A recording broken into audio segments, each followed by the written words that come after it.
Gaza's Hamas-run health ministry says 471 people were killed in an explosion at a hospital in the territory. Hamas is blaming an Israeli airstrike. And Israel and the U.S. President Joe Biden both say a rocket misfired by Palestinian militants was responsible. For now, there has been no independent verification of either claim. This is where the sick are supposed to be healed. Instead, the Al-Ahli Arab Hospital in Gaza City has become the latest casualty in a conflict that's costing so many lives. Hundreds died in this attack.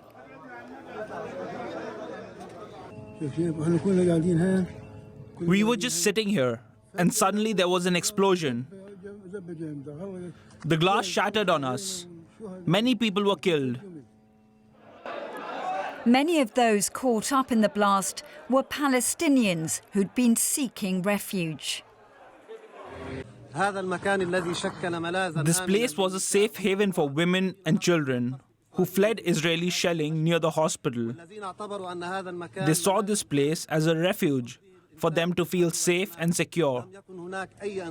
There was no advance warning before targeting the hospital.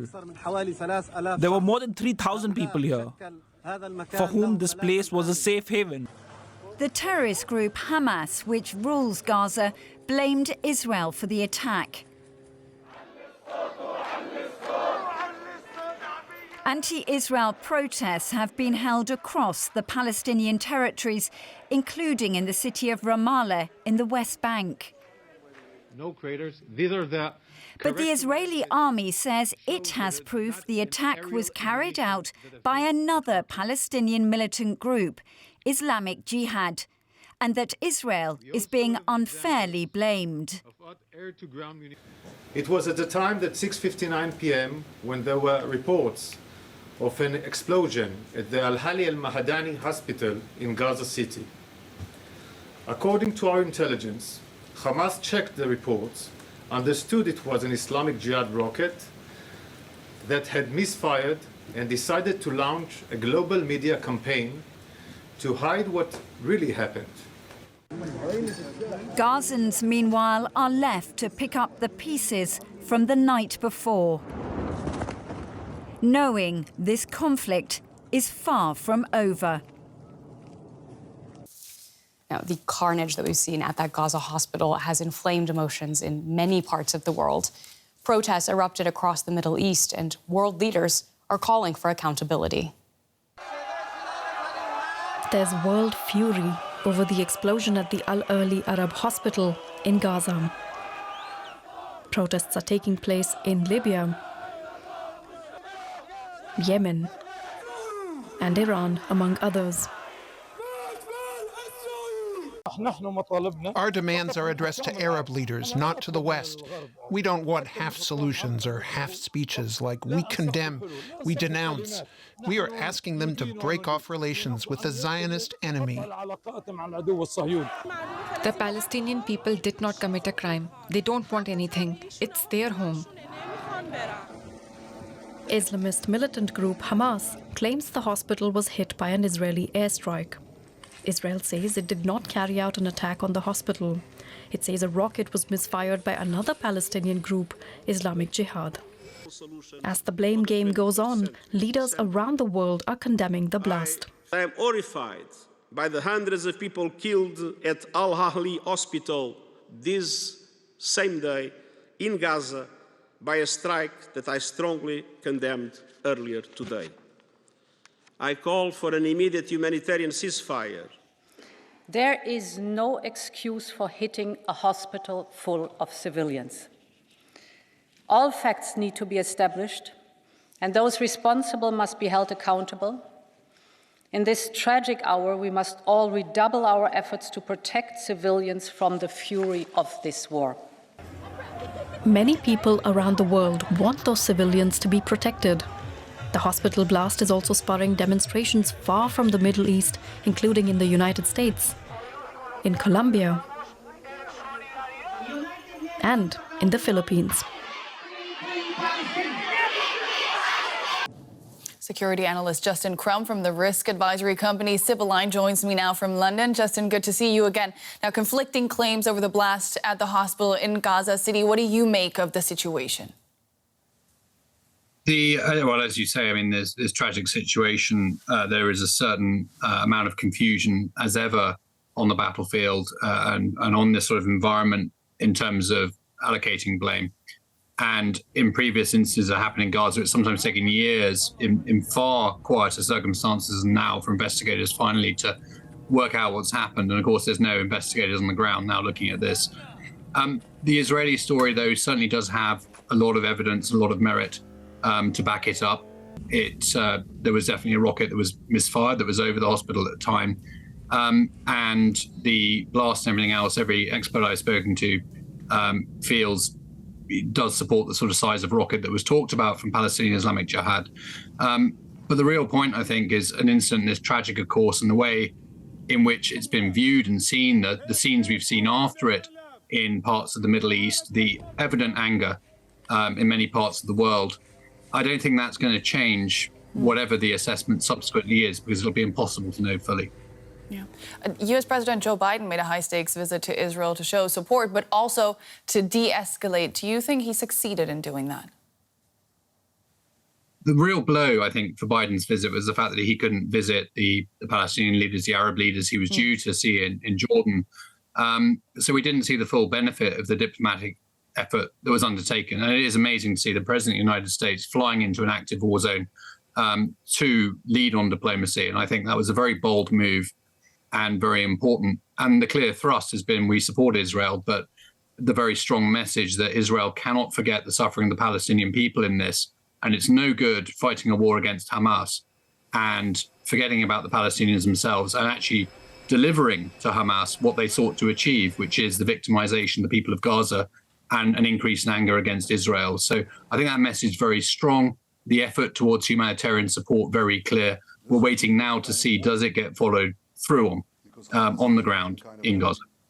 Biden called on the Israeli government to not repeat the mistakes the U.S. made in the wake of 9/11. You hinted at it there. What would be the biggest mistake Israel could make? Is it really the sustained civilian suffering in the Gaza Strip? Yeah, this is what we call the center of gravity for Israel's war effort, really. And I think there was a failure to recognize this in exactly the same way that after 9/11, we arguably failed to recognize what al-Qaeda had sought to achieve with the attack in the United States, which was to suck the US into an unwinnable conflict that created more enemies than the US could deal with. And this is obviously pretty much exactly what Hamas have sought to achieve. So the advice is very apposite, and it comes from a nation that's been there. It's a nation that has gone through this and has recognized that you can't just tackle a problem like this with military force, however vengeful you are and however angry, upset and justifiably terrified your population is. You need to box clever. You need to think more widely and not do what your adversary wants you to do. And I think that is the very strong message being delivered, and hopefully that lands home. Yeah. Israel says it plans to destroy Hamas. Given everything that you just laid out, is that an attainable goal? Not just purely militarily. I was a very small cog in a very large machine in what was called the global war on terror at the time. And it was very clear that a military solution alone will not defeat terrorism. You need a comprehensive approach. The war is one part of it, but the other tools around it, the diplomacy, the thinking, the humanitarian aid, the approach to the problem is what makes it something you can ultimately manage. It's a bit like a war on crime or anything else. You're never going to get rid of it. You have to actually control it, manage it, and win support. So it's inherently a war aim at the moment just to destroy Hamas. That's a simple statement. That's going to be difficult to do. I think we'll see an evolution of how Israel approaches it and an evolution of that war aim, which may or may not affect how operations on the ground are conducted, but I think certainly affects how the Palestinians are looked after and the degree of international support that comes in for the poor population of Gaza that are trapped in all this. And I'd like to bring in Shayna Lowe, a spokesperson for the Norwegian Refugee Council. Shayna, hundreds of people are believed to have died in the explosion at the Al-Ahli hospital in Gaza City.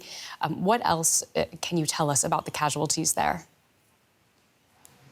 I don't have much more information than what's already been reported. I do know that the people that were there were people who were seeking shelter. There's no safe place in Gaza. People often go to medical centers, hospitals, UN facilities, thinking that that will be a safe place.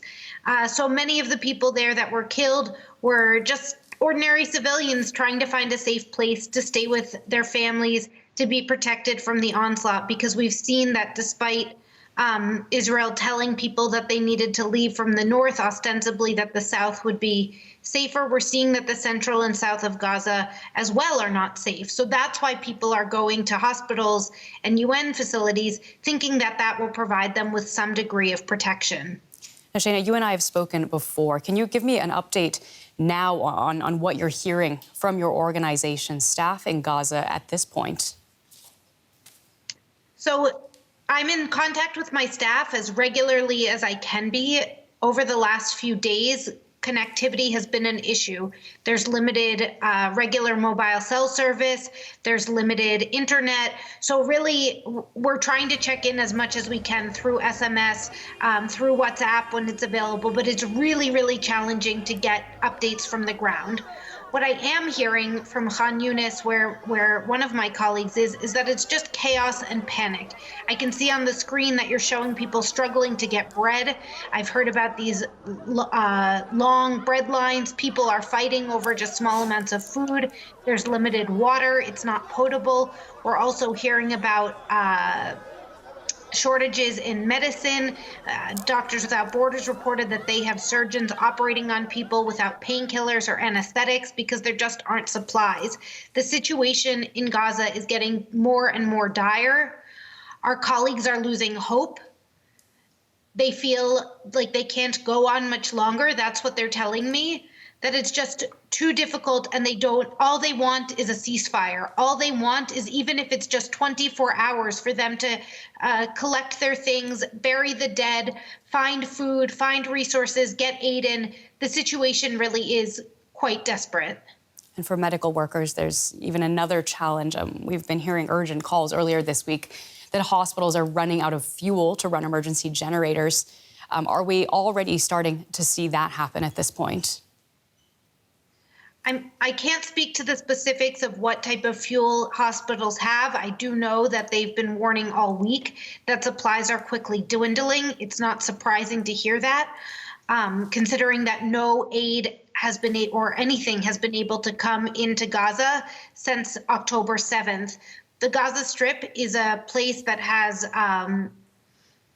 very few supplies in stock. They are dependent on things coming in through crossings on a weekly basis. There isn't that much stockpiled in terms of fuel or other things to supply generators and other things that are needed when there's no electricity and no water coming in. We have the news today that Israel has said that humanitarian aid can be made available in a humanitarian zone in southern Gaza. Does that give you hope that there will be a clear roadmap to achieving that? What we need is not only for there to be safe zones, but we need assurances that for people that can't access those safe zones or choose not to go to those safe zones, that there's safety for humanitarians to access all throughout Gaza to be able to distribute aid and reach people who are in need. People also are going to be able to need to go to distribution centers to access aid. And so what we really need are assurances that there will be safety for all people seeking aid, and it can't just be restricted only to these safe zones. We need humanitarian pauses in which aid can be collected and distributed accordingly. Shayna Lowe from the Norwegian Refugee Council, thank you, as always, for taking the time to speak with us on DW. Thank you. And I'm joined now by military analyst Mike Martin from King's College London. Hi, we know Israel's military has denied hitting that hospital in Gaza City. Is there a way for researchers to find out whether that is true? Certainly. If you look at social media at the moment, there are a number of videos of the strike and photos post-strike. And What researchers can look at is, for instance, the angle that any objects fell into the ground. They can also look at, I can see it on your screen there, the blast radius of the impact. And they can look at things like trajectory and burn marks. And with all of this material, it is actually possible to determine whether it is a misfired rocket, as the Israelis say, whether it is a missile strike or even an air-dropped munition. And that will take some time, and people won't want to immediately come out with the answer. They want to be quite sure, but it is possible to determine what type of strike it was. Now, several Arab countries have already come up with an answer and blamed Israel. Do you think that they would have done that without having intelligence pointing in the direction of Israel? War is very confusing, and you've heard of the phrase "the fog of war." Nobody at the point that this happened, including the Israelis or the Palestinians, will have known exactly what caused the missile strike. As I've just laid out, it takes some time to determine post fact what has happened. So at the time that there was claim and counterclaim going on, neither side knew for sure what it was that had occurred. Let's look at implications of this terrible attack, or this explosion. How do you expect this to affect the course of the conflict going forward? What will the repercussions be? Well, we've already seen a number of repercussions today with Arab leaders pulling out of meetings with President Biden.